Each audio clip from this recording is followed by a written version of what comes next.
ano, nós vamos ver nessa aula o conjunto dos números racionais.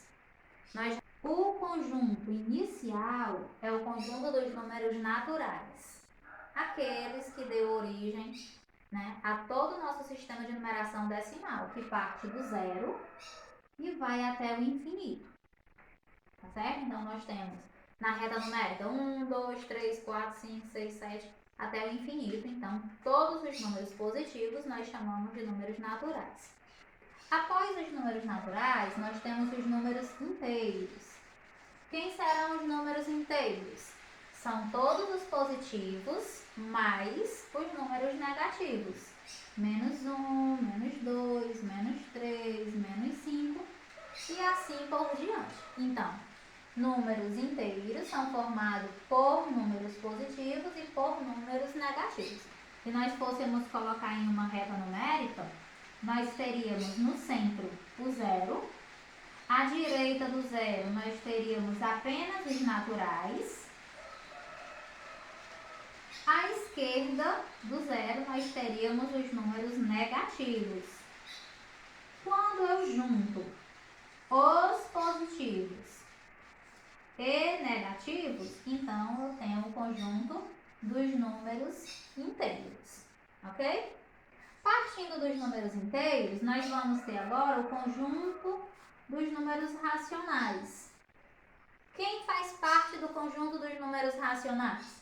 Todos os positivos, todos os negativos, e nós vamos incluir agora os números fracionários, que podem ser números fracionários positivos e também negativos, e também os números decimais, aqueles acrescidos de vírgula. Então, 0,32 é um número racional, bem como menos 1,5, que também é um número racional.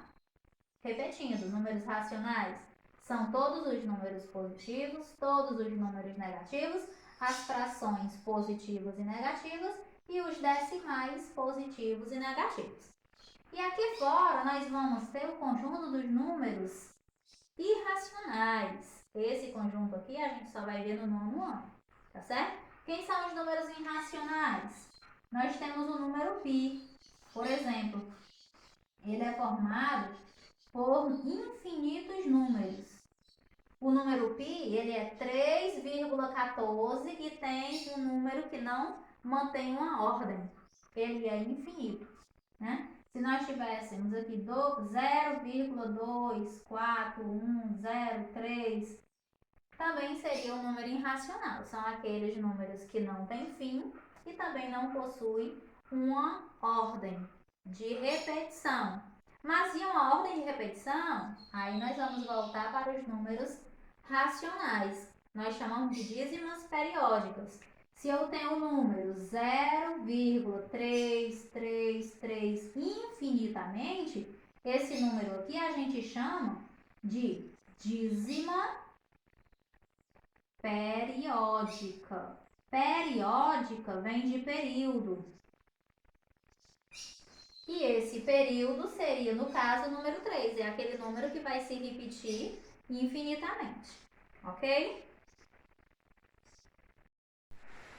Nós vamos agora fazer a transformação desses números fracionários e desses números decimais, que são também números racionais.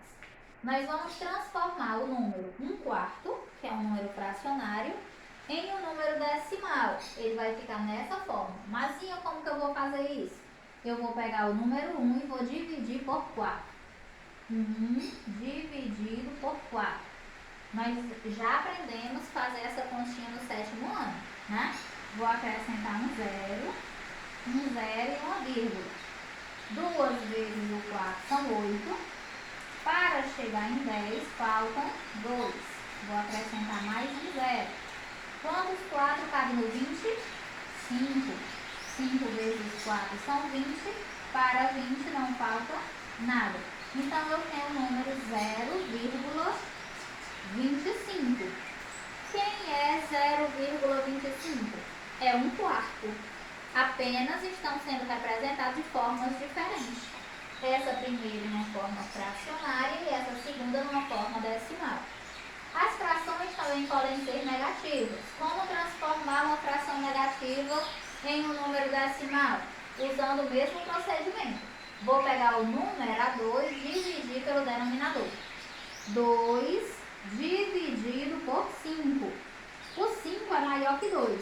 Então, vou fazer a transformação multiplicando por 10. Vou acrescentar um zero e uma vírgula. Quantos 5 cabe no 20? 4. 5 vezes 4 são 20. Para 20 não falta nada. Então, eu vou ter menos 0,4. 0,4 é a mesma coisa que 2 quintos negativos. Somente um é fracionário e o outro é decimal. Mazinha, já aprendemos a fazer a transformação de fração em decimal. E agora, como fazer o decimal para a fração? Primeira coisa é observar que número eu iria ler se não tivesse a vírgula. Porque esse número é 10. Desculpa, esse número é 5. Agora, quantos números eu tenho após a vírgula? Apenas 1. Vou relacionar a um zero. Então, eu vou ter a fração 5 décimos, que é referente a 0,5. Segundo exemplo, vou ler sem a vírgula. Que número seria? 35. Agora vou encontrar o denominador. Quantos algarismos tem após a vírgula? Somente 1. Vou relacionar um zero. Então, 35 décimos refere-se a 3,5. Terceiro exemplo de número decimal. Lendo sem a vírgula, 241. Vou escrever o 241 todinho. Agora eu tenho duas casas, dois números após a vírgula. Então eu vou ter que relacionar a dois zeros. 100, 241 centésimos.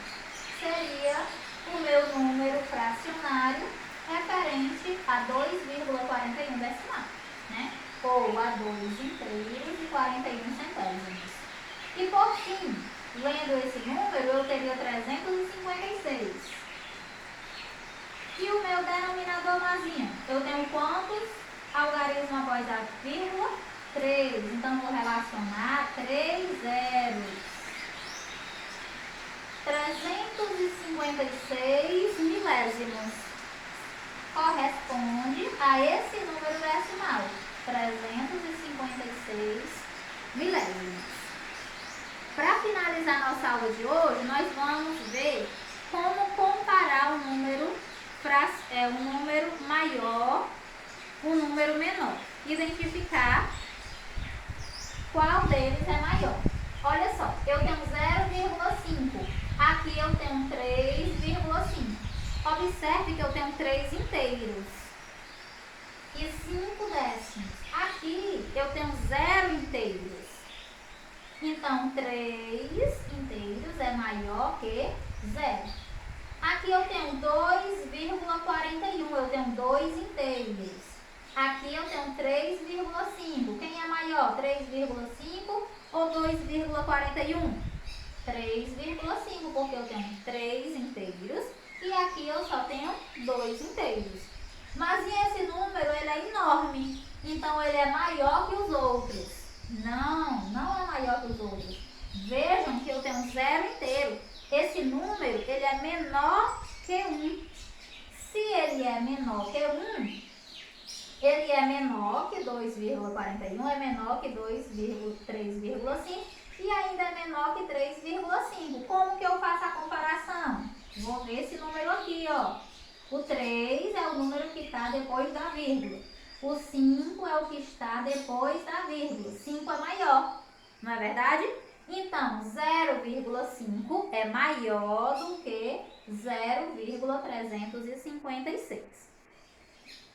Todo número positivo é maior que qualquer número negativo. Como assim? 1 e menos 1000. Mazinha, menos 1000 é maior que 1? Não. 1 é positivo. Então, 1 é maior que menos 1000. ok? Então essa foi a nossa aula de hoje. Qualquer dúvida vocês me procuram no WhatsApp. Um abraço e até a próxima!